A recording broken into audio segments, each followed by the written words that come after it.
అయినా గొడవపడి ఒక్కరోజు లవ్ చూపిస్తే సరిపోదు, నాకు అది రోజు కావాలి.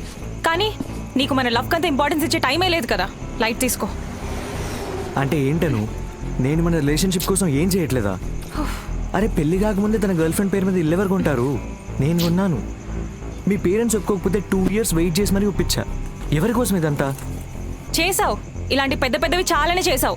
కానీ కొన్ని చిన్న చిన్న విషయాలు మాత్రం అస్సలు పట్టించుకో. ఇందాక నా బర్త్డేకి 12 o'clock విష్ చేయలేదంటే సిల్లీ అన్నావు. నా హెల్త్ బాగాలేదంటే తొక్కలో మందులు వేసి పంపిస్తావు, కానీ నువ్వు మాత్రం తొందరగా ఇంటికి రావు. అరే కోపంతో కాల్ కట్ చేస్తే కనీసం కాల్ బ్యాక్ కూడా చేయవు. ఏమైనా అంటే వర్క్ వర్క్ అంటావు. మాకు లేదా వర్క్?